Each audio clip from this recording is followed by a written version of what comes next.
ವೀಕ್ಷಕರೇ ನಮಸ್ಕಾರ. ಈ ದಿನದ ನ್ಯೂಸ್ ಬುಲೆಟಿನ್ಗೆ ಸ್ವಾಗತ. ನಾನು ಚಂದ್ರಿಕಾ ಕೆಎಚ್. ಮೈಸೂರು ಬಿಜೆಪಿ ಹೈಕಮಾಂಡ್ಗೆ ವಿಜಯೇಂದ್ರನನ್ನು ಕಂಡರೆ ಭಯ ಇರಬಹುದು ಯತ್ನಾಳ್. ಬಿಜೆಪಿ ಹೈಕಮಾಂಡ್ ವಿಜಯೇಂದ್ರನನ್ನು ಕಂಡರೆ ಭಯ ಇರಬಹುದು ಯತ್ನಾಳ್. ಮೈಸೂರು ಜುಲೈ 17. ಬಿಜೆಪಿ ಹೈಕಮಾಂಡ್ಗೆ ರಾಜ್ಯಾಧ್ಯಕ್ಷ ಬಿವೈ ವಿಜಯೇಂದ್ರ ಅವರ ಬಗ್ಗೆ ಭಯವಿದೆ ಎಂದು ಬಿಜೆಪಿ ಶಾಸಕ ಬಸವನಗೌಡ ಪಾಟೀಲ್ ಯತ್ನಾಳ್ ಆರೋಪಿಸಿದ್ದಾರೆ. ಸುದ್ದಿಗಾರರೊಂದಿಗೆ ಮಾತನಾಡಿದ ಅವರು, ರಾಜ್ಯಾಧ್ಯಕ್ಷ ಕುಟುಂಬವೇ ಬಹಳ ಪ್ರಭಾವಿ ಎಂದು ಬಿಜೆಪಿ ಹೈಕಮಾಂಡ್ನ ನಾಯಕರು ಭಾವಿಸಿದ್ದಾರೆ. ಆದರೆ ಶೀಘ್ರದಲ್ಲಿ ಅವರಿಗೆ ಸತ್ಯದ ಅರಿವಾಗಲಿದೆ ಎಂದು ಹೇಳಿದರು.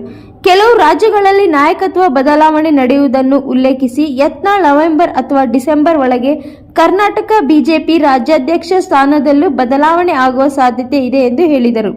ಅಡ್ಡ ಮತದಾನದ ಆರೋಪ. ಬಿಜೆಪಿ ಮತ್ತು ಕಾಂಗ್ರೆಸ್ನ ಕೆಲವರು ಸೇರಿ ಅಡ್ಡ ಮತದಾನ ಮಾಡಿಸಿದ್ದಾರೆ. ಈ ವಿಚಾರ ಬಿಜೆಪಿ ಹೈಕಮಾಂಡ್ಗೆ ಗೊತ್ತಿದೆಯೋ ಇಲ್ಲವೋ ತಿಳಿದಿಲ್ಲ. ಇಂತಹ ಗಂಭೀರ ವಿಷಯದಲ್ಲಿ ಏಕೆ ಮೌನ ವಹಿಸಿದ್ದಾರೆ ಎಂಬುದು ಅರ್ಥವಾಗುತ್ತಿಲ್ಲ ಎಂದು ಯತ್ನಾಳ್ ಪ್ರಶ್ನಿಸಿದರು. ರಾಜ್ಯ ಬಿಜೆಪಿ ಘಟಕದಲ್ಲಿ ಎಲ್ಲರೂ ಒಂದಾಗಿ ಕೆಲಸ ಮಾಡುತ್ತಿಲ್ಲ. ನಾಯಕರು ಗುಂಪುಗಳಾಗಿ ವಿಭಜನೆಯಾಗಿದ್ದು ಇದರಿಂದ ಪಕ್ಷಕ್ಕೆ ಹಾನಿಯಾಗುತ್ತಿದೆ ಎಂದು ಯತ್ನಾಳ್ ಟೀಕಿಸಿದರು. ಬೆಂಗಳೂರಿನಲ್ಲಿ ಪಿ ರವಿಕುಮಾರ್ ಗಣಿಗ ಮತ್ತು ಬಿಆರ್ ರಾಮಚಂದ್ರ ಎಡದಿಂದ ಬಲಕ್ಕೆ. Vedamurthy Praja Power breaking news. Mandya JDS ಸುದ್ದಿ ಇದೀಗ ಬೆಳಕಿಗೆ ಬಂದಿದೆ. ಪಿ ರವಿಕುಮಾರ್ ಗಣಿಗ ಮತ್ತು ಬಿಆರ್ ರಾಮಚಂದ್ರ ಎಡದಿಂದ ಬಲಕ್ಕೆ. ಮಂಡ್ಯ ಶಾಸಕ ಪಿ ರವಿಕುಮಾರ್ ಅವರು ಅಪ್ರಬುದ್ಧತೆಯಿಂದ ಕೇಂದ್ರ ಸಚಿವ ಎಚ್.ಡಿ. ಕುಮಾರಸ್ವಾಮಿ ಅವರನ್ನ ಟೀಕಿಸುವುದನ್ನ ಸರಿಯಲ್ಲ. ಡಿಕೆ ಶಿವಕುಮಾರ್ ಅವರನ್ನ ಮೆಚ್ಚಿಸಲು ಲಘುವಾಗಿ ಟೀಕಿಸಿದ್ದಾರೆ. ಮುಂಬರುವ ಚುನಾವಣೆಯಲ್ಲಿ ಜನರೇ ತಕ್ಕ ಪಾಠ ಕಲಿಸುತ್ತಾರೆ ಎಂದು ಜೆಡಿಎಸ್ ಮುಖಂಡ ಬಿಆರ್ ರಾಮಚಂದ್ರ ವಾಗ್ದಾಳಿ ನಡೆಸಿದರು. ವರದಿ ವೇದಮೂರ್ತಿ ಪ್ರಜಾಪವರ್ ಟಿವಿ ಬೆಂಗಳೂರು. ಮಸ್ಕಿಯಲ್ಲಿ ಎಸ್ಐಆರ್ ಕಾರ್ಯ ವರದಿಂದ ಸಾಗಿದೆ ವಿರೂಪಾಕ್ಷಯ್ಯ ಸ್ವಾಮಿ ಸಾಲಿಮಠ. ಮಸ್ಕಿ ಎಸ್ಐಆರ್ ಕಾರ್ಯಭರದಿಂದ ಸಾಗಿದೆ ವಿರೂಪಾಕ್ಷಯ್ಯ ಸ್ವಾಮಿ ಸಾಲಿಮಠ. ಮಸ್ಕಿ ಇದೊಂದು ಮಾದರಿ ಸರ್ವೆಯ ನಿಜ ಶಿಫ್ಟ್ ಆಗಿರುವ ಮತದಾರರು, ತೀರಿ ಹೋದವರು, ಡಿಲಿಷನ್, ಡುಪ್ಲಿಕೇಶನ್ ಎಲ್ಲವನ್ನು ತೆಗೆಯುವ ಹೊಸ ಮತದಾರರನ್ನು ಸೇರುವ ಪ್ರಕ್ರಿಯೆ. ನಿಜವಾದ ಮತದಾರನ ಗುರುತುವಿಕೆಗೆ ನ್ಯಾಯವಾಗಿದೆ. ಆದರೆ ಅಂಗನವಾಡಿ ಶಿಕ್ಷಕರಿಗೆ ಬಿಎಲ್ಒ ಹಾಕುತ್ತಿರುವ ಒತ್ತಡ ಮಾತ್ರ ಹೇಳುತ್ತಿರೋದು. 3-4 ಜನ ಮಾಡುವ ಕೆಲಸವನ್ನು ಒಬ್ಬರ ಹೆಗಲಿಗೆ ತಗುಲಿಸಿ ಚಂದ ನೋಡುವುದು ನ್ಯಾಯವೇ? ಮೊದಲು ಶಾಲೆಗಳು ಉದ್ಧಾರವಾಗಬೇಕು. ಮಕ್ಕಳ ಉಜ್ವಲ ಭವಿಷ್ಯ ಉದ್ಧಾರವಾಗಬೇಕು. ಭಾಷಣಕ್ಕೆ ಬೆಂಕಿ ಬಿದ್ದಿದೆ. ಶಾಲೆಯಲ್ಲಿರೋ ಎಲ್ಲ ಅಂಗನವಾಡಿ ಶಿಕ್ಷಕರನ್ನು ಬಿಎಲ್ಒಗಳನ್ನಾಗಿ ಮಾಡಿಕೊಂಡು ಬೀದಿ ಪಾಲು ಮಾಡಿದ ಮೇಲೆ ಸರ್ಕಾರಿ ಮಕ್ಕಳ ಭವಿಷ್ಯ ಬೀದಿಗೆ ಬರದೆ ಉಜ್ವಲವಾದೀತೆ? ದಾಖಲೆ ಕುಸಿಯದೆ ಹೆಚ್ಚುತ್ತಿದೆ. ಶಿಕ್ಷಕರನ್ನಲ್ಲದೆ ಬೇರೆ ಯಾವುದೇ ಸರ್ಕಾರಿ ನೌಕರರನ್ನು ತೆಗೆದುಕೊಂಡರೂ ಅರ್ಥವಿತ್ತು. ಆದರೆ ಹೀಗೆ ಇಡೀ ಶಾಲೆಯ ಅಂಗನವಾಡಿ ಶಿಕ್ಷಕರನ್ನು ತೆಗೆದುಕೊಂಡು ಮಕ್ಕಳನ್ನು ಅನಾಥರನ್ನಾಗಿ ಮಾಡಿದ್ದಲ್ಲದೆ ಶಿಕ್ಷಕರಿಗೆ ನೀಡುತ್ತಿರುವ ಟಾರ್ಚರ್ ಅಷ್ಟಿಷ್ಟಲ್ಲ ಎಂಬ ಧ್ವನಿಯನ್ನು ಕೇಳಿಬರುತ್ತಿದೆ. ಮೊದಲ 10 ದಿನ ಫಾರ್ಮ್ಗಳು, 3 ಸೈನ್ ತೆಗೆದುಕೊಳ್ಳುವ ಪುಸ್ತಕಗಳು, ಸ್ಪೀಕರ್ಗಳು, ಬರೋಬ್ಬರಿ 10 ಕೆಜಿ ತೂಕದ ಅಕ್ಷರ ಸಹ ನಮ್ಮ ಫಾರ್ಮ್ಗಳನ್ನು ಸಂಗ್ರಹಿಸುವುದು. ಒಬ್ಬರು ಮತದಾರರು ಫಾರಂ ತುಂಬದೆ ಮೆಲ್ಲಗೆ ತಂದು ಕೈಗಿಟ್ಟು ನೀವೇ ತುಂಬಿ ಎಂದು ಹೇಳುತ್ತಾರೆ. ಆ ಹೊರೆಯು ನಮ್ಮ ಮೇಲೆ. ಇದೆಲ್ಲ ಇರಲಿ. ಶಾಲೆ ಆರಂಭದಲ್ಲಿ ಮಕ್ಕಳ ಕಲಿಕೆಗೆ ಗರಬಡಿಯಿತು. ಯಾವುದೇ ಯೋಜನೆಯು ಆಗು ಹೋಗುಗಳ ಬಗ್ಗೆ ಪೂರ್ವ ಕಲ್ಪನೆ ಇಲ್ಲದಿದ್ದರೆ ಹೇಗೆ ಆಗುವುದು? ಈ ದೇಶದ ಭವಿಷ್ಯ ಬೆಳಗುವ ಮಕ್ಕಳ ವಿದ್ಯಾಭ್ಯಾಸದ ಬಗ್ಗೆ ಕಿಂಚಿತ್ತಾದರೂ ಕಾಳಜಿ ಇರಬೇಡವೇ? ಚುನಾವಣಾ ಕಾರ್ಯನಿಮಿತ್ತ ಯೋಜಿತ ಅಧಿಕಾರಿಗಳು ಬಂದು ಶಾಲೆಯಲ್ಲಿ ಏಕಿದ್ದೀರಿ, ಫೀಲ್ಡಲ್ಲಿ ಏಕಿಲ್ಲ, ಟಾರ್ಗೆಟ್ ಮುಗಿಸಲಿಲ್ಲ, ಬೇಗ ಹಾಕಿ ಎಂದು ಹೇಳುತ್ತಾರೆ. ಇತ್ತ ಶಾಲೆ ಇಲಾಖೆ ಇದೆಲ್ಲಿ ಫೋಟೋ ಕಳಿಸಿ, ಮಾಹಿತಿ ಕಳಿಸಿ ಎಂದು ಹೇಳುತ್ತಾರೆ. ಇಂತಹ ಅವೈಜ್ಞಾನಿಕ ಒತ್ತಡಗಳು ಬಿಎಲ್ಒ ಅಂಗನವಾಡಿ ಶಿಕ್ಷಕರ ಜೀವನ ತೆಗೆಯುತ್ತಿವೆ. ಆದರೂ ಅನಾರೋಗ್ಯದ ಕಾರಣ ಹೇಳುವಂತಿಲ್ಲ, ಕಷ್ಟ ತೋಡಿಕೊಳ್ಳುವಂತಿಲ್ಲ. ಒಟ್ಟಾರೆ ಗೋಳು ಹೇಳಿ ತೀರದು. ಇಲ್ಲ ಶಾಲೆಯಲ್ಲಿ ನಮ್ಮನ್ನು ಬಿಡಬೇಕು, ಇಲ್ಲ ಚುನಾವಣಾ ಕಾರ್ಯ ಮಾಡಲು ಬಿಡಬೇಕು. ಎರಡೂ ನಡೆಯಲು ಹೇಗೆ ಸಾಧ್ಯ? ಹೀಗೆ ಸರ್ವೆದಾರರ ಮೇಲಿಂದ ಮೇಲೆ ಒತ್ತಡ ಹಾಕುತ್ತಾ ಅಷ್ಟೇ ಮಾಡಿ ಇಷ್ಟೇ ಮಾಡಿ ಎನ್ನುವ ಧೋರಣೆ ಸರಿಯೇ? ಅತ್ತ ಶಾಲೆ ಇತ್ತ ಚುನಾವಣೆ. ಕಾರ್ಯ ದಿನಕ್ಕೆ 100 ಮನೆಗೆ 100 ಫಾರಂ. ಇಷ್ಟಪಟ್ಟು ಬಂದ ವೃತ್ತಿಗೆ ಹೀಗೆ ಉರುಳಾದಿತ್ತೆಂದು ಎಣಿಸಿರಲಿಲ್ಲ. BLO ಬೇರೆಯವರಿಗೆ ಯಾರಿಗೂ ಹೆಲ್ಪ್ ಹಾಕಿಲ್ಲ. BLOಗಳ ಸಹಾಯಕ್ಕೆ ಬರುವುದಿಲ್ಲ. ಸಾಕಪ್ಪ ಸಾಕು, ರಜೆಯಲ್ಲಾದರೂ ಕೊಟ್ಟಿದ್ರೆ ಎಷ್ಟೋ ನಿರಳವಾಗುತ್ತಿತ್ತು. ಮಕ್ಕಳಿಗೆ ಸರಿಯಾದ ಪಾಠ ಪ್ರವಚನವಿಲ್ಲದೆ ಇರುವ ಮಕ್ಕಳಿಗೆ ನೋಡಿದರೆ ಪಾಪ ಪ್ರಜ್ಞೆ ಕಾಡುತ್ತದೆ. ಏಕೆಂದರೆ ಈ ವರ್ಷ ಆಟ ಪಾಠ ಜೊತೆಗೆ ಕಲಿಕೆ ಅಗತ್ಯ. ಹಾಗೆ ಕಲಿಸಬೇಕು, ಹೀಗೆ ಕಲಿಸಬೇಕೆಂಬ ನಮ್ಮ ಲೆಕ್ಕಾಚಾರ ಉಲ್ಟಾ ಹೊಡೆದಿದೆ.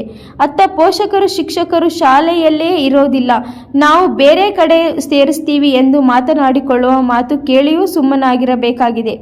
ಅವರು ಹಾಗೆ ಯೋಚಿಸುತ್ತಿರಲೇ ತಪ್ಪೇನೂ ಇರಲಿಲ್ಲ ಅಲ್ವಾ? ಜುಲೈ 20ಕ್ಕೆ ಈ SIR ಕಾರ್ಯ ಮುಗಿದರೆ ಇದೊಂದು ತಿಂಗಳು ಎಣ್ಣು. ಆದರೆ ಹೆಸರು ಸೇರ್ಪಡೆ ತಿದ್ದುಪಡಿ ನೋಟಿಸ್ ಜಾರಿಯಂತಹ 10 ಕೆಲಸ ವರ್ಷ ಪೂರ್ತಿ ಇದೆಯಂತೆ. ಹಾಗಾದರೆ ಮಕ್ಕಳ ಕತೆ ಏನು? ನಮ್ಮನ್ನು ಅಂಗನವಾಡಿ ಶಿಕ್ಷಕರು ಎನ್ನುವುದಕ್ಕಿಂತ ಕಾರ್ಯಗಳನ್ನು ಮಾಡುವ ಕ್ಲರ್ಕ್ಗಳನ್ನಾಗಿ ನೇಮಿಸಿಕೊಳ್ಳಲಿಲ್ಲ. ಮಕ್ಕಳು ಮತ್ತೆಲ್ಲ ಸೇರಿ 2 ಅಕ್ಷರನಾದರೂ ಕಲಿತು ಉದ್ಧಾರವಾಗ್ತಾರೆ ಎಂಬ ಧ್ವನಿಗಳನ್ನು ಕೇಳಿಬರುತ್ತವೆ. ಇನ್ನು ನಮ್ಮ ಮನೆಯ ಮಕ್ಕಳ ಕತೆ ಕೇಳುವಂತೆಯೇ ಇಲ್ಲ. ಬೆಳಗ್ಗೆ 8ಕ್ಕೆ ಹೋದರೆ ರಾತ್ರಿ 8ಕ್ಕೆ ಮನೆ. ಏನೋ ಬೇಯಿಸುವುದು, ಯಾವಾಗೋ ತಿನ್ನುವುದು ಮತ್ತು ರಾತ್ರಿ 10ರ ತನಕ ಫಾರಂ ಬರೆಯೋದು ಇತ್ಯಾದಿ ಅದರದೇ ಬರವಣಿಗೆ ಕೆಲಸ. ಬೆಳಗಿನಿಂದ 10 ಮನೆ ತಿರುಗಿ ಮಾಹಿತಿ ಪಡೆದು ಬಂದ ಮನೆಯವರ ಮೇಲೆ ಬೆಂಕಿ ಚೆಂಡು. ಒಟ್ಟಾರೆ ನಮ್ಮ ನೆಮ್ಮದಿ ಆರೋಗ್ಯ ಹಾಳುಗೆಡುವಿಕೆ ಅದೇನು ಪಡೆದುಕೊಂಡೇ ಕಾಣೆ. ಕಳೆದ 2 ವರ್ಷಗಳಿಂದ ಎಡೆಬಿಡದೆ ಸರ್ವೆ ಕಾರ್ಯಗಳು ನಮ್ಮ ಕ್ರಿಯಾಶೀಲತೆಯನ್ನು ಕೊಲ್ಲುತ್ತಿವೆ. ಪರಿಶಿಷ್ಟ ಜಾತಿ ಸರ್ವೆ, ಸಾಮಾಜಿಕ ಸರ್ವೆ, ಜನಗಣತಿ, SIR ಮತ್ತೆ ಜನಗಣತಿ, SIR ಮತ ಸರ್ಪಣೆ ಇತ್ಯಾದಿ. ನಿಜಕ್ಕೂ ನಡೆಸುವ ಸರ್ವೆಗಳು ವರ್ಣಾತೀತ. ಯಾರಿಗೂ ಯಾರು ಗೊತ್ತಿಲ್ಲ. ಅಪಾರ್ಟ್ಮೆಂಟುಗಳು ಒಳಗೆ ಬಿಡುವುದಿಲ್ಲ. ಕೊಟ್ಟವರ ಮಾಹಿತಿ ಕೊಡುವುದಿಲ್ಲ. ನಿಜಕ್ಕೂ ನೊಂದು ಬೇಯುತ್ತಿವೆ ಅಂಗನವಾಡಿ ಶಿಕ್ಷಕರು. BLOಗಳಿಂದ ಧ್ವನಿ ಕೇಳಿ ಬರುತ್ತಿದೆ. ವಿರೂಪಾಕ್ಷಯ್ಯ ಸ್ವಾಮಿ ಸಾಲಿಮಠ್, ಅಂತರಗಂಗೆ, ಪ್ರಜಾಪವರ್. ಬೆಂಗಳೂರು ನಗರದ ಭೂ ಸಾರಿಗೆ ಯೋಜನೆಗಳ ನಿರ್ದೇಶನಾಲಯದ ವಿವಿಧ ಯೋಜನೆಗಳ ಪರಾಮರ್ಶೆ ನಡೆಸಿದ ಸಚಿವ ಡಾಕ್ಟರ್ ಯತೀಂದ್ರ ಸಿದ್ದರಾಮಯ್ಯ. ನಗರ ಭೂ ಸಾರಿಗೆ ನಿರ್ದೇಶನಾಲಯದ ವಿವಿಧ ಯೋಜನೆಗಳ ಪರಾಮರ್ಶೆ ನಡೆಸಿದ ಸಚಿವ ಡಾಕ್ಟರ್ ಯತೀಂದ್ರ ಸಿದ್ದರಾಮಯ್ಯ. ಬೆಂಗಳೂರು, ಜುಲೈ 16. ನಗರಾಭಿವೃದ್ಧಿ ಸಚಿವರಾದ ಡಾಕ್ಟರ್ ಯತೀಂದ್ರ ಸಿದ್ದರಾಮಯ್ಯ ಅವರು ಇಂದು ವಿಧಾನಸೌಧದಲ್ಲಿರುವ ತಮ್ಮ ಕಚೇರಿಯಲ್ಲಿ ನಗರ ಭೂ ಸಾರಿಗೆ ನಿರ್ದೇಶನಾಲಯದ ವಿವಿಧ ಯೋಜನೆಗಳ ಕುರಿತು ನಡೆದ ಸಭೆಯಲ್ಲಿ ಯೋಜನೆಗಳ ಪರಾಮರ್ಶೆ ನಡೆಸಿದರು. ಸಭೆಯಲ್ಲಿ ರಾಜ್ಯದ ನಗರಗಳಲ್ಲಿ ಸುಸ್ಥಿರ, ಸುರಕ್ಷಿತ ಹಾಗೂ ತಂತ್ರಜ್ಞಾನ ಆಧಾರಿತ ಸಾರ್ವಜನಿಕ ಭೂ ಸಾರಿಗೆ ವ್ಯವಸ್ಥೆಯನ್ನು ಮತ್ತಷ್ಟು ಬಲಪಡಿಸುವ ನಿಟ್ಟಿನಲ್ಲಿ ಕೈಗೊಳ್ಳಲಾಗುತ್ತಿರುವ ವಿವಿಧ ಯೋಜನೆಗಳ ಅನುಷ್ಠಾನದ ಪ್ರಗತಿಯನ್ನು ಪರಿಶೀಲಿಸಲಾಯಿತು. ನಗರಗಳಲ್ಲಿ ನೂತನ ಸಾರ್ವಜನಿಕ ಭೂ ಸಾರಿಗೆ ವ್ಯವಸ್ಥೆಗಳನ್ನು ಅಳವಡಿಸಿಕೊಳ್ಳಲು ಸಿದ್ಧಪಡಿಸಲಾಗುತ್ತಿರುವ ಕಾರ್ಯಸಾಧ್ಯತಾ ವರದಿ, ಅಗತ್ಯವಿರುವ ಕಡೆಗಳಲ್ಲಿ ಹೊಸ ಬಸ್ ನಿಲ್ದಾಣಗಳ ನಿರ್ಮಾಣ, AI ಸಂಚಾರ ನಿರ್ವಹಣಾ ವ್ಯವಸ್ಥೆ, ಇಂಟೆಲಿಜೆಂಟ್ ಟ್ರಾಫಿಕ್ ಮ್ಯಾನೇಜ್ಮೆಂಟ್ ಸಿಸ್ಟಮ್ ಜಾರಿಗೊಳಿಸುವಿಕೆ ಹಾಗೂ ವಿದ್ಯುತ್ ಚಾಲಿತ ವಾಹನಗಳ ಬಳಕೆಗೆ ಉತ್ತೇಜನ ನೀಡುವ ಉದ್ದೇಶದಿಂದ ನಗರಗಳಲ್ಲಿ EV ಚಾರ್ಜಿಂಗ್ ಕೇಂದ್ರಗಳ ವಿಸ್ತರಣೆಗೆ ಸಂಬಂಧಿಸಿದಂತೆ ಅಧಿಕಾರಿಗಳೊಂದಿಗೆ ಸವಿಸ್ತಾರವಾಗಿ ಚರ್ಚಿಸಲಾಯಿತು. ನಗರಗಳ ಬೆಳವಣಿಗೆ ಮತ್ತು ಸಾರ್ವಜನಿಕರಿಂದ ಹೆಚ್ಚುತ್ತಿರುವ ಸಾರಿಗೆ ಅಗತ್ಯಗಳನ್ನು ಗಮನದಲ್ಲಿಟ್ಟುಕೊಂಡು ಭವಿಷ್ಯದ ಅಗತ್ಯಗಳಿಗೆ ಅನುಗುಣವಾಗಿ ಯೋಜನೆಗಳನ್ನು ರೂಪಿಸಬೇಕು. ಯೋಜನೆಗಳ ಅನುಷ್ಠಾನದಲ್ಲಿ ಗುಣಮಟ್ಟ, ಪಾರದರ್ಶಕತೆ ಹಾಗೂ ಕಾಲಮಿತಿಗೆ ಆದ್ಯತೆ ನೀಡಿ ಸಾರ್ವಜನಿಕರಿಗೆ ವಿಶ್ವಾಸಾರ್ಹ, ಸುಗಮ ಮತ್ತು ಪರಿಸರ ಸ್ನೇಹಿ ಸಾರಿಗೆ ವ್ಯವಸ್ಥೆ ಕಲ್ಪಿಸುವ ನಿಟ್ಟಿನಲ್ಲಿ ಅಗತ್ಯ ಕ್ರಮಗಳನ್ನು ಕೈಗೊಳ್ಳುವಂತೆ ಸಚಿವರು ಅಧಿಕಾರಿಗಳಿಗೆ ಸೂಚಿಸಿದರು. ಸಭೆಯಲ್ಲಿ ನಗರಾಭಿವೃದ್ಧಿ ಇಲಾಖೆಯ ಕಾರ್ಯದರ್ಶಿಗಳಾದ BB ಕಾವೇರಿ, ನಗರ ಭೂ ಸಾರಿಗೆ ಇಲಾಖೆಯ ಆಯುಕ್ತರಾದ ಮಣಿವಣ್ಣನ್ ಹಾಗೂ ನಗರ ಭೂ ಸಾರಿಗೆ ನಿರ್ದೇಶನಾಲಯದ ಹಿರಿಯ ಅಧಿಕಾರಿಗಳು ಉಪಸ್ಥಿತರಿದ್ದರು. ಮಸ್ಕಿಯಲ್ಲಿ ಯುವಕರಿಗೆ ಧರ್ಮದ ಮಾರ್ಗದರ್ಶನ ನೀಡಿದ ಮಾಜಿ ಸಚಿವ ಪರಣ್ಣ ಮುನವಳ್ಳಿ. ಮಸ್ಕಿ ಯುವಕರಿಗೆ ಧರ್ಮದ ಮಾರ್ಗದರ್ಶನ ನೀಡಿದ ಮಾಜಿ ಶಾಸಕ ಪರಣ್ಣ ಮುನವಳ್ಳಿ. ಮಸ್ಕಿ ಪಟ್ಟಣದ ಭ್ರಮರಾಂಬ ದೇವಸ್ಥಾನ ಆವರಣದಲ್ಲಿ ಕರ್ನಾಟಕ ರಾಜ್ಯ ಬಣಜಿಗ ಸಮಾಜದ ಕ್ಷೇಮಾಭಿವೃದ್ಧಿ ಸಂಘ, ಬೆಂಗಳೂರು ಮಸ್ಕಿ ತಾಲೂಕು ಘಟಕ, ನಗರ ಘಟಕ ಮತ್ತು ಮಹಿಳಾ ಘಟಕದ ವತಿಯಿಂದ ಬುಧವಾರದಂದು ವಾರ್ಷಿಕ ಮಹಾಸಭೆ ಪ್ರತಿಭಾ ಪುರಸ್ಕಾರ ಹಮ್ಮಿಕೊಳ್ಳಲಾಗಿತ್ತು. ಹಿರಿಯ ನಾಗರಿಕರಿಗೆ ಸತ್ಕಾರ ಸಮಾರಂಭವನ್ನು ಶ್ರೀ ಶಾಬ್ರ ವರ ರುದ್ರಮುನಿ ಶಿವಾಚಾರ್ಯ ಮಹಾಸ್ವಾಮಿಗಳು, ಗಚ್ಚನಮಠ ಮಸ್ಕಿ, ಪರಣ್ಣ ಮುನವಳ್ಳಿ, ಮಾಜಿ ಶಾಸಕರು, ಗಂಗಾವತಿ ತಾಲೂಕು ಅಧ್ಯಕ್ಷರಾದ ವೀರೇಶ್ ಸೌದ್ರಿ ತಕ್ಕಡಿಗಿ ಪೂಜೆ ಮಾಡುವ ಮುಖಾಂತರ ಉದ್ಘಾಟಿಸಿದರು. ನಂತರ ಮಾಜಿ ಶಾಸಕರಾದ ಪರಣ್ಣ ಮುನವಳ್ಳಿ ಮಾತನಾಡುತ್ತಾ, ಸಮಾಜ ನಮಗೆ ಏನು ಕೊಟ್ಟಿದೆ ಎಂಬುದು ಮುಖ್ಯವಲ್ಲ, ಸಮಾಜಕ್ಕೆ ನಾವು ಏನು ಕೊಟ್ಟಿದ್ದೇವೆ ಎಂಬುದು ಮುಖ್ಯ. ನಮ್ಮ ಬಣಜಿಗ ಸಮಾಜದ ಎಲ್ಲಾ ಸಮಾಜದವರನ್ನ ಒಗ್ಗಟ್ಟಿನಿಂದ ಕೂಡಿಕೊಂಡು ಹೋಗುವ ಸಮಾಜ ನಮ್ಮ ಬಣಜಿಗ ಸಮಾಜ. 7 ಜನ ಮುಖ್ಯಮಂತ್ರಿಗಳು ನಮ್ಮವರಾಗಿದ್ದಾರೆ. ನಮ್ಮ ಸಂಪ್ರದಾಯ, ಸಂಸ್ಕೃತಿ, ಪರಂಪರೆಯನ್ನ ನಮ್ಮ ಮಕ್ಕಳಿಗೆ ಯುವಕರಿಗೆ ತಿಳಿ ಹೇಳುವ ಕೆಲಸ ನಮ್ಮ ಬಣಚಿಗ ಸಮಾಜದಿಂದ ನಡೆಯುತ್ತದೆ. ನಮ್ಮ ಬಣಚಿಗರ ಕೆಲಸ ವ್ಯಾಪಾರ ಮುಖ್ಯ ಆಧಾರವಾಗಿದ್ದು, ಪಾಲಕರು ಮಕ್ಕಳಿಗೆ ವ್ಯಾಪಾರದ ಜೊತೆಗೆ ಉತ್ತಮ ಶಿಕ್ಷಣ ಕೊಡಿಸಲು ಮುಂದಾಗಬೇಕು. ಕೇವಲ ಒಂದೇ ಕ್ಷೇತ್ರದಲ್ಲಿ ಗುರುತಿಸಿಕೊಳ್ಳದೆ ಎಲ್ಲ ರಂಗದಲ್ಲಿ ಸಾಧನೆ ಮಾಡುತ್ತಾ ಸಮುದಾಯದ ಸಂಘಟನೆಯ ಜೊತೆಗೆ ಶ್ರೀಮಂತರು ಬಡವರಿಗೆ ನೆರವಾಗಬೇಕು. ವಿದ್ಯಾರ್ಥಿಗಳಿಗೆ ಉತ್ತೇಜನ ಕೊಡುವುದರೊಂದಿಗೆ ಆರ್ಥಿಕ ದುರ್ಬಲರನ್ನ ಗುರುತಿಸಿ ಕೆಲಸ ಮಾಡಬೇಕು. ನಮ್ಮ ಸಮಾಜದ ಯುವಕರು ಸಮಾಜದ ಸಂಸ್ಕೃತಿ ಪರಂಪರೆಯನ್ನ ಪಾಲನೆ ಮಾಡುವಂತೆ ಹಿರಿಯರು ಮಾರ್ಗದರ್ಶನ ಮಾಡಿದರೆ ಮಾತ್ರ ಧರ್ಮ ಮತ್ತು ಸಮಾಜ ಉಳಿದು ಬೆಳೆಯಲು ಸಾಧ್ಯವೆಂದು ಹೇಳಿದರು. ಮಸ್ಕಿ ಮಾಜಿ ಶಾಸಕರಾದ ಪ್ರತಾಪ್ ಪಾಟೀಲ್ ಮಾತನಾಡಿ, ಬಣಜಿಗ ಸಮಾಜದ ಸಂಘಟನೆಯ ಜೊತೆಗೆ ಸಾಮಾಜಿಕ ಕಳಕಳಿಯ ಬೆಳೆಸಿಕೊಳ್ಳಬೇಕು. ವ್ಯಾಪಾರ ಜೊತೆಗೆ ಸಮಾಜದ ಸಂಘಟನೆ ಹಾಗೂ ಶೈಕ್ಷಣಿಕ ಪ್ರಗತಿಗೆ ಗಮನ ಹರಿಸಬೇಕು ಹಾಗೂ ಎಲ್ಲರನ್ನೂ ಸಮಾನರಾಗಿ ಕಾಣುವ ಸಮಾಜ ಬಾಣಜಿಗ ಸಮಾಜ ಮಠ ಮಾನ್ಯಗಳಿಗೆ ಅಪಾರ ಕೊಡುಗೆ ನೀಡಿದೆ. ನೂರಾರು ಮಠಗಳಿಗೆ ಬಣಜಿಗ ಸಮಾಜವು ಪೀಠಾಧಿಪತಿಗಳಾಗಿದ್ದಾರೆ. ವಿದ್ಯೆ ಸಂಸ್ಥೆಗಳನ್ನು ಬಣಜಿಗ ಸಮಾಜ ನೀಡಿದೆ. ಬಣಜಿಗ ಸಮಾಜವು ಅಪಾರ ಕೊಡುಗೆಗಳನ್ನು ನೀಡಿದೆ ಎಂದು ಬಸವನ ಬಾಗೇವಾಡಿಯ ಹಿರಿಯ ಸಾಹಿತಿ ಮಾತಿನ ಚತುರ ಅಶೋಕ್ ಹಂಚಾಲಿ ಬಣಜಿಗ ಸಮುದಾಯ ನೀಡಿದ ಕೊಡುಗೆ ಕಾರ್ಯಗಳ ಬಗ್ಗೆ ವಿವರ ನೀಡಿದರು. ಇದೇ ಸಂದರ್ಭದಲ್ಲಿ ಡಾ ಶಿವಬಸಪ್ಪ ಹೆಸರೂರು, ಮಾಜಿ ಶಾಸಕರಾದ ಪ್ರತಾಪ್ ಪಾಟೀಲ್, ಸಿದ್ದನಗೌಡ ತುರ್ವಿಹಾಳ್, ಬಸಪ್ಪ ಬ್ಯಾಳಿ ಗೌರವಾಧ್ಯಕ್ಷರು, ಶ್ರೀಶೈಲಪ್ಪ ಬ್ಯಾಳಿ ಗೌರವಾಧ್ಯಕ್ಷರು, ಮಸ್ಕಿ ನಗರ ಡಾ ಮಲ್ಲಿಕಾರ್ಜುನ ಇತ್ಲಿ ನಗರ ಘಟಕ ಅಧ್ಯಕ್ಷರು, ವೀರೇಶ್ ಚೌಧರಿ ಮಸ್ಕಿ ತಾಲೂಕು ಘಟಕದ ಅಧ್ಯಕ್ಷರು, ಶ್ರೀಮತಿ ಶ್ರೀದೇವಪ್ಪ ಗೌರವಾಧ್ಯಕ್ಷರು, ಮಹಿಳಾ ಘಟಕದ ಮಸ್ಕಿ, ಶ್ರೀಮತಿ ಲತಾ ಮಹಿಳಾ ಘಟಕದ ಅಧ್ಯಕ್ಷರು ಮಸ್ಕಿ ಸೇರಿದಂತೆ ವಿರೂಪಾಕ್ಷಯ್ಯ ಸ್ವಾಮಿ ಸಾಲೆಮಠ ಸೇರಿದಂತೆ ಅನೇಕ ಸಮಾಜದ ಮುಖಂಡರು ಭಾಗವಹಿಸಿದ್ದರು. ವರದಿ ವಿರೂಪಾಕ್ಷಯ್ಯ ಸ್ವಾಮಿ ಸಾಲೆಮಠ, ಅಂತರ್ಗಂಗೆ, ಪ್ರಜಾಪವ ಟಿವಿ, ಮಸ್ಕಿ. ಪ್ರತಿಭಾನ್ವಿತ ವಿದ್ಯಾರ್ಥಿಗಳಿಗೆ ಇಲ್ಲಿ ಸನ್ಮಾನವನ್ನು ಮಾಡಿದ್ದೀರಿ. ಹೀಗೆ ಈ ಕಾರ್ಯ ಮುಂದುವರಿಯಲಿ. ಸಮಾಜ ಸಂಘಟಿಸುವಂತ ಎಲ್ಲ ಹಿರಿಯರಿಗೆ, ಯುವಕರಿಗೆ ನಿಮ್ಮೆಲ್ಲರ ಸಹಕಾರ ಹೀಗೆ ಮುಂದುವರಿದೆ ಅಂತ ಆಶಾಭಾವನೆ ವ್ಯಕ್ತ ಮಾಡಿ, ಭಗವಂತ ಬಸವಾದಿ ಶಿವಶರಣರ ಆಶೀರ್ವಾದ ನಿಮ್ಮ ಮೇಲೆ ಸದಾ ಹೊತ್ತಾಗ ಇಲ್ಲಿ ಅಂತ ಹಾರಿಕೆ ಸುಮಾರು 4 ಮಾತು ನಾವು ಕೊಡ್ತೇವೆ. ಮನೆ ಮನೆಗೆ ಬಂದು ಕಟ್ಟುವ ವ್ಯವಸ್ಥೆನ ನಾವು ಬಡಗಿಗೆ ಸಮಾಜ ಅನ್ನುವಂಥ ಮಾತನ್ನು ಸಹಿತ ಬಹಳ ಹೆಮ್ಮೆಯಿಂದ ಹೇಳಬೇಕಾಗ್ತದೆ.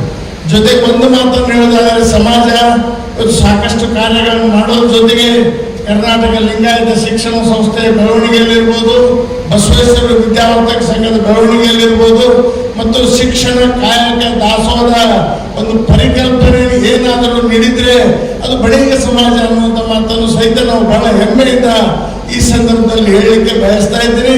ಜೊತೆಗೆ ಸಮಾಜ ಇವತ್ತು ಈಗಾಗಲೇ 7 ಮಂದಿ ಮುಖ್ಯಮಂತ್ರಿಗಳನ್ನು ಕೊಟ್ಟಿದ್ದಂಥ ಸಮಾಜ ಇದ್ದರೆ ಅದು ಬಡಗಿಗೆ ಸಮಾಜ. ಅದರಲ್ಲಿ ಮುಖ್ಯವಾಗಿ ಏನು ಮಾನ್ಯ ಹಿರಿಯರಾದ ನಿಜಲಿಂಗಪ್ಪನವರಿಂದ ಹಿಡ್ಕೊಂಡು ಇವತ್ತಿನ ಜಗದೀಶ್ ಶೆಟ್ಟರ್ವರೆಗೂ ಸಹಿತ 7 ಮಂದಿ ಮುಖ್ಯಮಂತ್ರಿಗಳನ್ನು ಕೊಟ್ಟಿದ್ದಾರೆ.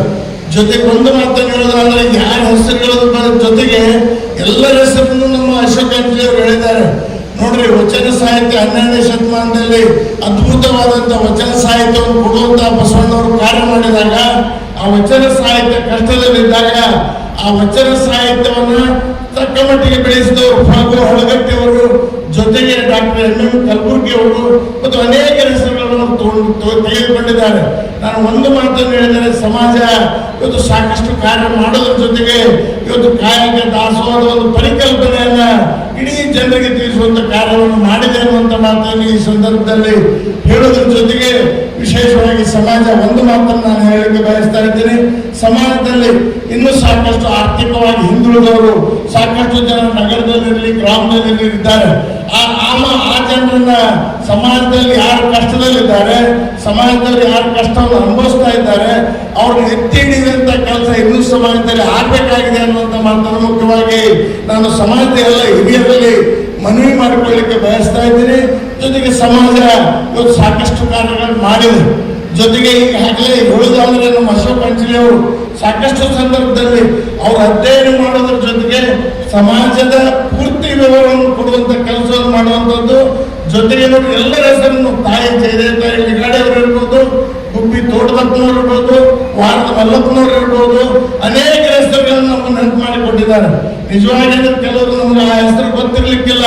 ಆದ್ರೆ ಸಮಾಜದ ಹಿರಿಯರನ್ನು ನಿಲ್ಲಿಸುವಂತ ಕಾರ್ಯವನ್ನ ಅಶೋಕ್ ಹಂಚಲಿ ಅವರು ಮಾಡಿದ್ದಾರೆ ಅನ್ನುವಂಥ ಮಾತನ್ನು ಸಹಿತ ಬಹಳ ಸಂತೋಷದಿಂದ ಹೇಳುವುದ್ರ ಜೊತೆಗೆ ಇವತ್ತು ಮಸ್ಕಿ ಸಮಾಜದ ಹಿರಿಯರು ಸಾಕಷ್ಟು ಇದ್ದೀರಿ. ನನಗೊಂದು ಅವಕಾಶ ಅಂದ್ರೆ ಪ್ರತಿ ವರ್ಷ ನಾನು ಈ ಕಾರ್ಯಕ್ರಮದಲ್ಲಿ ಬರ್ತಾ ಇದ್ದೇನೆ. ಅದು ನನಗೆ ಬಹಳ ಸಂತೋಷ ಅನ್ನುವಂಥ ಮಾತನ್ನು ಮುಖ್ಯವಾಗಿ ನಾನು ಹೇಳಲಿಕ್ಕೆ ಬಯಸ್ತಾ ಇದ್ದೇನೆ. ಸಮಾಜ ಇನ್ನು ಹೆಚ್ಚಿನ ರೀತಿಯಲ್ಲಿ ಒಗ್ಗಟ್ಟಾಗಿ ಬೆಳೆಸೋಣ. ಸಮಾಜದಲ್ಲಿ ಆರ್ಥಿಕವಾಗಿ ಹಿಂದುಳಿದವರನ್ನ ಎತ್ತಿ ಹಿಡಿಯುವಂತ ಕಾರ್ಯ ಮಾಡಿ ಕಾರ್ಯವನ್ನು ಮಾಡೋದ್ರ ಮುಖಾಂತರ ಸಮಾಜವನ್ನು ಬೆಳೆಸೋಣ ಅನ್ನುವಂಥ ಮಾತನ್ನು ಈ ಸಂದರ್ಭದಲ್ಲಿ ಹೇಳಿ, ಶಿಕ್ಷಣ ಮತ್ತು ಕಾಯಕ ಮತ್ತು ದಾಸೋಹ, ಯಾಕಂದ್ರೆ ನೋಡಿ ಕರ್ನಾಟಕ ಲಿಂಗಾಯತ ಶಿಕ್ಷಣ ಸಂಸ್ಥೆ ಇವತ್ತು ಇಷ್ಟು ದೊಡ್ಡ ಏನು ಅದ್ಭುತವಾಗಿ ಬೆಳೆಯುವಲ್ಲಿ ಬಣಿಗರ ಸಮಾಜದ ಒಂದು ಕೊಡುಗೆ ಸಾಕಷ್ಟಿದೆ. ಸುಮಾರು 370 ಅಂಗ ಸಂಸ್ಥೆಗಳನ್ನು ಹೊಂದಿದಂತ ಏಕೈಕ ಶಿಕ್ಷಣ ಸಂಸ್ಥೆ ಅಂದ್ರೆ ಅದು ಕರ್ನಾಟಕ ಲಿಂಗಾಯತ ಶಿಕ್ಷಣ ಸಂಸ್ಥೆ ಅನ್ನುವಂಥ ಮಾತನ್ನು ಸಹಿತ ಬಹಳ ಹೆಮ್ಮೆಯಿಂದ ನಾವು ಹೇಳಬೇಕಾಗ್ತದೆ. ಅದೇ ರೀತಿಯಲ್ಲಿ ಬಸವೇಶ್ವರ ವಿದ್ಯಾರ್ಥಕ ಸಂಘ ಇರ್ಬೋದು, ವೀರಶೈವ ವಿದ್ಯಾರ್ಥಕ ಸಂಘ ಇರ್ಬೋದು, ಎಲ್ಲ ಸಂಘಗಳಲ್ಲಿ ಬಣಿಗರ ಒಂದು ಬೆಳವಣಿಗೆ, ಆ ಸಂಘಗಳ ಬೆಳವಣಿಗೆಯಲ್ಲಿ ಬಣಿಗರ ಪಾತ್ರ ಬಹಳಷ್ಟಿದೆ ಅನ್ನುವಂಥ ಮಾತನ್ನು ಈ ಸಂದರ್ಭದಲ್ಲಿ ಹೇಳಿ, ವಿಶೇಷವಾಗಿ ಈಗಾಗಲೇ ನಮ್ಮ ಹಂಚಲಿ ಅವರು ಹೇಳಿದ್ರು, ಏನು ಪೀಠಾಧಿಪತಿಗಳ ಆಗುವಂತ ಸಂದರ್ಭದಲ್ಲಿ ಯಾಕೆ ಬಣಿಗರ ಹೆಚ್ಚು ಪೀಠಾಧಿಪತಿಗಳ ಆದ್ರಂದ್ರೆ ಸಾಂಸ್ಕೃತಿಕವಾಗಿ ಸಂಸ್ಕಾರ ಹೊಂದಿದಂತ ಸಮಾಜ ಅಂದ್ರೆ ಅದು ಬಣಿಗ ಸಮಾಜ. ಆದ ಕಾರಣ ಅನೇಕ ಮಠಗಳಿಗೂ ಸಹಿತ ಪೀಠಾಧಿಪತಿಗಳ ಆಗುವಂತ ಒಂದು ಅವಕಾಶ ದೊರಕಿದ್ದು ನಮಗೆ ಒಂದು ದೊಡ್ಡ ಶಕ್ತಿ ಅನ್ನುವಂಥ ಮಾತನ್ನು ಈ ಸಂದರ್ಭದಲ್ಲಿ ಹೇಳಿ, ವಿಶೇಷವಾಗಿ ಆಗಮಿಸಿದಂತ ಎಲ್ಲರಿಗೂ ಯಾಕಂದ್ರೆ ತಾಯಂದಿರು ಸಹಿತ ಬಹಳ ಆಗಮಿಸಿದ್ದಾರೆ. ಜೊತೆಗೆ ನಿಜವಾಗಿ ಸಂತೋಷ. ಸಮಾಜವನ್ನು ಕಟ್ಟುವಂತ ಕೆಲಸವನ್ನು ಮಾಡೋಣ. ಯಾಕಂದ್ರೆ ಸಮಾಜದಲ್ಲಿ ಕಷ್ಟಗಳಿರೋ ಸಹಜ. ಯಾಕಂದ್ರೆ ಏನೋ ಒಂದು ಮಾತಿನಲ್ಲಿ ಬಸವನ ವಚನ ಸಾಹಿತ್ಯದಲ್ಲಿ ಹೇಳ್ತಾರಂತೆ, ಕೊಲ್ಲುವನೆಂಬ ಭಾಷೆ ದೇವರದಾದರೆ ಗೆಲ್ಲುವನೆಂಬ ಭಾಷೆ ಭಕ್ತನದಾದರೆ. ಅಂದ್ರೆ ಈಗ ಎಷ್ಟೇ ಕಷ್ಟ ಬರಲಿ ಎದುರಿಸುವಂತ ಶಕ್ತಿ ಯಾರೇ ಆದ್ರಿಗಿದ್ರೆ ಅದು ಬಣಿಗ ಸಮಾಜಕ್ಕೆ ಅನ್ನುವಂಥ ಮಾತನ್ನು ಸಹಿತ ನಾವು ಇವತ್ತು ಸಂತೋಷದಿಂದ ಹೇಳಬೇಕಾಗ್ತದೆ. ಸಮಾಜದ ಕಾರ್ಯವನ್ನ ಎಲ್ಲರೂ ಕೂಡಿಕೊಂಡು ಒಗ್ಗಟ್ಟಾಗಿ ಮಾಡೋಣ ಅನ್ನುವಂಥ ಮಾತನ್ನು ಈ ಸಂದರ್ಭದಲ್ಲಿ ಹೇಳಿ, ವಿಶೇಷವಾಗಿ ಮಕ್ಕಳಿಗೆ ಪುರಸ್ಕಾರ ನಿಜವಾಗಿ ಒಂದು ದೊಡ್ಡ ಶಕ್ತಿ. ಯಾರು ಹೆಚ್ಚು ಅಂಕಗಳನ್ನು ಪಡೆದಿರ್ತಾರೆ, ಯಾರು ಹೆಚ್ಚು ಓದಿರ್ತಾರೆ, ಅವರಿಗೆ ಏನು ಪ್ರತಿಭಾ ಪುರಸ್ಕಾರ ಮಾಡೋದ್ರ ಮುಖಾಂತರ ಆ ಮಕ್ಕಳನ್ನು ಬೆಳೆಸುವುದು ಸಹಿತ ನಮ್ಮೆಲ್ಲರ ಆದ್ಯ ಕರ್ತವ್ಯ ಅನ್ನುವಂಥ ಮಾತನ್ನು ಈ ಸಂದರ್ಭದಲ್ಲಿ ಹೇಳಿ, ವಿಶೇಷವಾಗಿ ಸಮಾಜದ ಹಿರಿಯರಿಗೆ ಗೌರವ ಸನ್ಮಾನ. ಯಾಕಂದ್ರೆ ಸಮಾಜದ ಹಿರಿಯರಿಂದ ನಾವು ಬೆಳೆದಿದ್ವಿ. ಸಮಾಜ ಇದ್ದಾಗ ಮಾತ್ರ ನಾವು ಈ ಮಟ್ಟಕ್ಕೆ ಬೆಳೆಯಲಿಕ್ಕೆ ಸಾಧ್ಯ ಆಗ್ತದೆ. ಸಮಾಜದ ಹಿರಿಯರನ್ನು ಗುರುತಿಸಿ ಅವರಿಗೂ ಸಹಿತ ಸನ್ಮಾನ ಕಾರ್ಯಕ್ರಮ ಏರ್ಪಡಿಸಿದ್ದೀರಿ. ನಿಜವಾಗಿ ಸಂತೋಷ ಅನ್ನುವಂಥ ಮಾತನ್ನು ಹೇಳಿ, ಮತ್ತೊಮ್ಮೆ ವಿಶೇಷವಾಗಿ ನಮ್ಮ ಅಶೋಕ್ ಹಂಚಲಿ ಅವರಿಗೆ ನೀವು ದಯವಿಟ್ಟು ಯಾರೇ ಬಣಿಗ ಸಮಾಜದ ಎಲ್ಲೇ ಕರೆದರೂ ಸಹಿತ ನಾವೊಂದು ಮನವಿ ಮಾಡ್ತಾ ಇದ್ದೀರಿ, ನೀವೆಲ್ಲ ಹೋಗಿ ಈ ಸಮಾಜದ ಪೂರ್ತಿ ವಿವರವನ್ನು ಕೊಡುವಂತ ಕಾರ್ಯ ಮಾಡಿದಾಗ ಸಮಾಜಕ್ಕೆ ಇನ್ನು ಶಕ್ತಿ ಬರ್ತದೆ ಅನ್ನುವಂಥ ಮಾತನ್ನು ಈ ಸಂದರ್ಭದಲ್ಲಿ ಹೇಳಿ, ವಿಶೇಷವಾಗಿ ಸಮಾಜದ ಎಲ್ಲ ಹಿರಿಯರಿಗೂ ಸಹಿತ ಮತ್ತೊಮ್ಮೆ ನಮನಗಳನ್ನು ಸಲ್ಲಿಸಿ ಬೆಂಗಳೂರಿನಲ್ಲಿ ಹೆಚ್ಚುತ್ತಿರುವ ಕೋಮು ಗಲಭೆಗಳ ವಿರುದ್ಧ ಬಿಜೆಪಿ ವತಿಯಿಂದ ಬೃಹತ್ ಪ್ರತಿಭಟನೆ ಸಭೆ. Vedamurthy Praja Power breaking news. Janata party BJP Haveri ಸುದ್ದಿ. ಹೆಚ್ಚುತ್ತಿರುವ ಕೋಮಗಲಭೆಗಳ ವಿರುದ್ಧ ಇಂದು ಹಾವೇರಿ ಜಿಲ್ಲೆ ಬಿಜೆಪಿ ವತಿಯಿಂದ ಹಮ್ಮಿಕೊಳ್ಳಲಾಗಿದ್ದ ಬೃಹತ್ ಪ್ರತಿಭಟನೆ ಸಭೆ.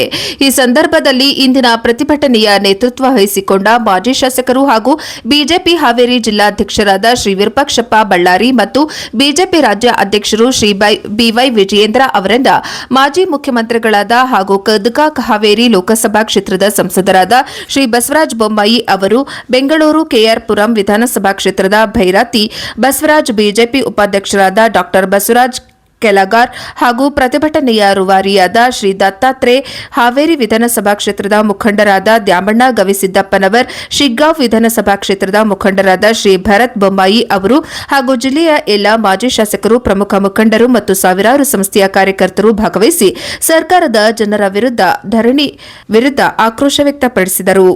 ವರದಿ ವೇದಮೂರ್ತಿ ಪ್ರಜಾಪವರ್ ಟಿವಿ ಬೆಂಗಳೂರು. ಸುಬ್ರಹ್ಮಣ್ಯದಲ್ಲಿ ಗೃಹ ರಕ್ಷಕ ದಳದ ಸಿಬ್ಬಂದಿಗಳಿಗೆ ರೈನ್ ಕೋಟ್ ವಿತರಣೆ. ಸುಬ್ರಹ್ಮಣ್ಯದ ಗೃಹ ರಕ್ಷಕ ದಳದ ಸಿಬ್ಬಂದಿಗಳಿಗೆ ರೈನ್ ಕೋಟ್ ವಿತರಣೆ. ಸುಬ್ರಹ್ಮಣ್ಯ, ಜುಲೈ 16.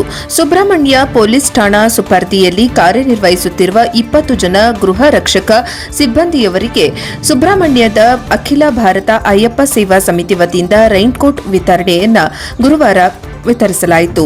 ಸುಬ್ರಹ್ಮಣ್ಯದ ಕಾಶಿಕಟ್ಟೆ ಬಳಿಯ ಮೈದಾನದಲ್ಲಿ ಬೆಳಗಿನ ಜಾವ ನಡೆದ ಕಾರ್ಯಕ್ರಮದಲ್ಲಿ ಅಯ್ಯಪ್ಪ ಸೇವಾ ಸಮಿತಿಯ ಸ್ಥಾಪಕ ಅಧ್ಯಕ್ಷ ಉಮೇಶ್ ಕೆಎನ್ ರೈನ್ಕೋಟ್ಗಳನ್ನು ಎಲ್ಲ ಸಿಬ್ಬಂದಿಯವರಿಗೆ ಉಚಿತವಾಗಿ ವಿತರಿಸಿದರು. ಈ ಸಂದರ್ಭದಲ್ಲಿ ಅವರು ಮಾತನಾಡಿ, ಗೃಹ ರಕ್ಷಕ ದಳದ ಸಿಬ್ಬಂದಿಗಳು ಹಗಲು ರಾತ್ರಿ ಎನ್ನದೆ ಮಳೆ ಬಿಸಿಲು ಎನ್ನದೆ ದುಡಿಯುತ್ತಾ ಸೇವೆಯನ್ನ ಸಲ್ಲಿಸುತ್ತಿರುವುದು ಶ್ಲಾಘನೀಯ.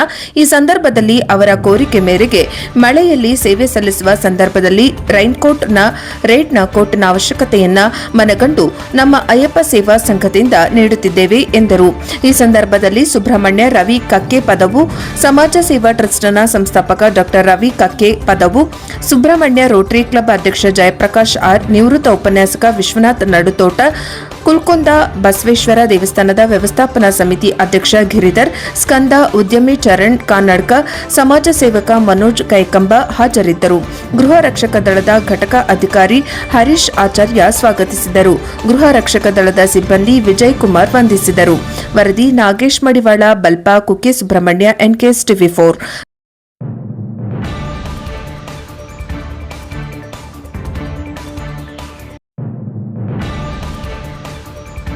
ಇದಿಷ್ಟು ಈ ದಿನದ ನ್ಯೂಸ್ ಬುಲೆಟಿನ್. ನಿರಂತರ ಸುದ್ದಿಗಳಿಗಾಗಿ ನೋಡ್ತಾ ಇರಿ ಪ್ರಜಾಪವರ್, ಇದು ಜನಹಿತಕ್ಕಾಗಿ.